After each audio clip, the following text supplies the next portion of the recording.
যাদের ব্রণ বেশি হয় শীতকাল তাদের জন্য বেশ কঠিন সময়। কেন শীতকালেই ব্রণের সমস্যা বেশি হয় এবং এ থেকে পরিত্রাণের কোনো উপায় আছে কিনা আজকে আমরা সেই বিষয়ে জানব। আজকের ভিডিওতে থাকছে শীতকালীন ব্রণ বলতে কী বোঝায়, এই ব্রণ কেন শুধু শীতকালেই বেড়ে যায়, শরীরের কোন অংশে বেশি হয়, এই ব্রণ কাদের বেশি হয়, প্রতিরোধ বা প্রতিকারের জন্য কি করা যেতে পারে এবং কখন বুঝবো ডক্টরের কাছে যাওয়া উচিত। তাহলে চলুন শুরু করা যাক। শীতকালীন ব্রণ বলতে কি বুঝি? উত্তর হলো, শীতকালীন ব্রণ এক ধরনের সিজনাল ব্রণ যা আবহাওয়ার পরিবর্তনের সাথে জড়িত। এগুলো সাধারণত শীতকালে হয়। ঠান্ডা এবং বাতাসের রুক্ষতা বাড়ার সাথে সাথে ব্রণের সমস্যাও বাড়তে থাকে।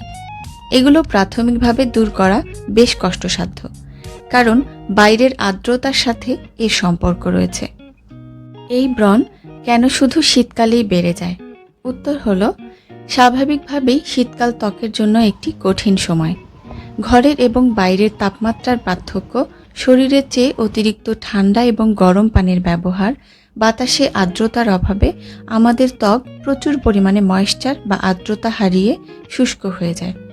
আমরা জানি শুষ্ক ত্বকের জীবাণুর বিরুদ্ধে লড়াই করার ক্ষমতা কম থাকে। শুষ্কতা কমাতে আমাদের ত্বকের রিপেয়ারিং সিস্টেম নিজেই অ্যাক্টিভ হয়ে সেবাম বা তেল উৎপাদনকারী গ্রন্থিগুলোতে সিগন্যাল পাঠায়, যাতে আরও বেশি তেল নিঃসরণ করে ত্বককে হাইড্রেটেড বা ময়েশ্চারাইজড করা যায়। শুষ্ক ত্বকে স্বাভাবিকের তুলনায় মৃত কোষ বেশি দেখা দেয়, যেগুলো নির্দিষ্ট সময়ে পরিষ্কার না হলে এই অতিরিক্ত তেল ত্বকের মৃত কোষ এবং ব্রণের জীবাণু সহ লোমকূপের গোড়ায় আটকে গিয়ে ইনফেকশন তৈরি করতে পারে। শীতকালে পিপাসা কম পায়, এজন্য পানি কম খাওয়ায় শরীর এবং ত্বক আরও বেশি শুষ্ক হয়ে যায়।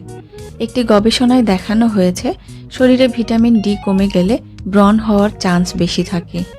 শীতকালে সূর্যের তাপ কম থাকায় ভিটামিন ডি এর ঘাটতি দেখা দেয়, ফলে ব্রণের ইনফেকশন বেড়ে যায়।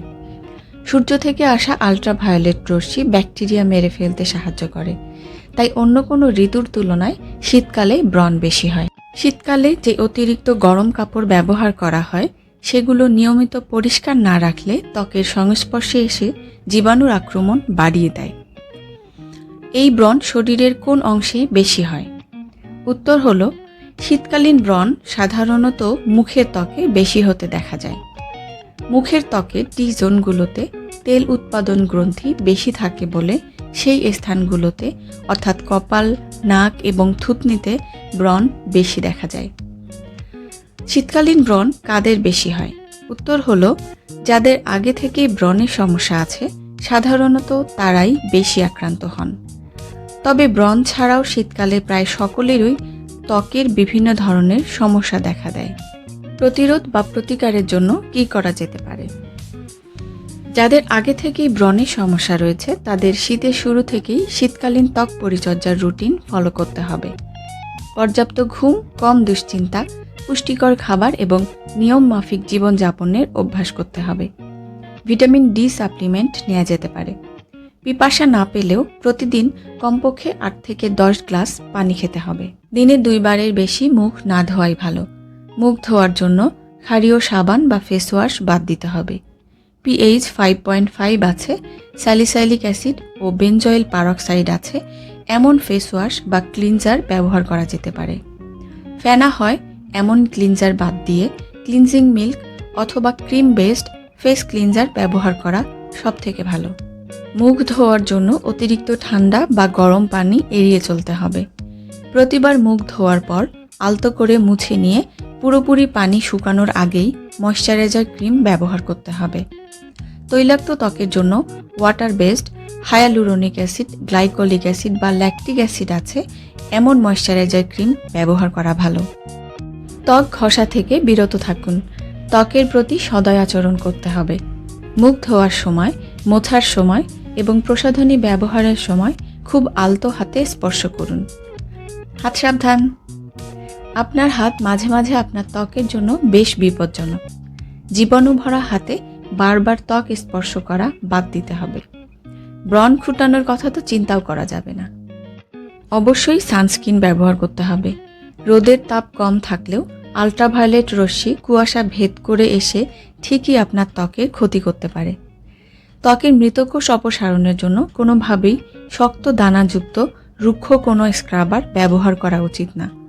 Shining gold glowing face pack সপ্তাহে 2 দিন ব্যবহার করলে আলাদা এক্সফোলিয়েটিং ব্যবহার করার প্রয়োজন নেই। বিছানার চাদর, বালিশের কাভার, স্কার্ফ, পরিধেয় শীতের সকল কাপড় নিয়মিত পরিষ্কার রাখতে হবে। কনফার্ম না হয়ে কারো মুখের কথায় সকল ধরনের হোম রেমেডি ট্রাই করা থেকে বিরত থাকুন। কারণ ব্রণ ত্বকের কোনো সাধারণ সমস্যা নয়, এটি একটি রোগ। তাই অন্য কারো ত্বকের জন্য যা ভালো মনে হয় তা আপনার জন্য ক্ষতির কারণ হতে পারে। কখন বুঝবো ডক্টরের কাছে যাওয়া উচিত? উত্তর হলো, হরমোনাল কিংবা শরীরের অন্য কোনো রোগের কারণেও ব্রণ হতে পারে। ত্বক পরিচর্যার রুটিন পরিবর্তন করেও যদি পরিস্থিতি খারাপের দিকে যেতে থাকে, তাহলে দেরি না করে একজন ডার্মাটোলজিস্ট বা চর্মরোগ বিশেষজ্ঞের পরামর্শ নিন। আমরা অনেকেই ত্বকের ধরন এবং ব্রণযুক্ত ত্বকের সঠিক স্কিন কেয়ার রুটিন সম্পর্কে বুঝতে পারি না। সকল বিষয়ে একজন বিশেষজ্ঞ ডক্টরই আপনাকে সঠিক চিকিৎসা এবং ভালো পরামর্শ দিতে পারবেন। আজকে এ পর্যন্তই। ভালো থাকবেন সবাই। আল্লাহ হাফেজ।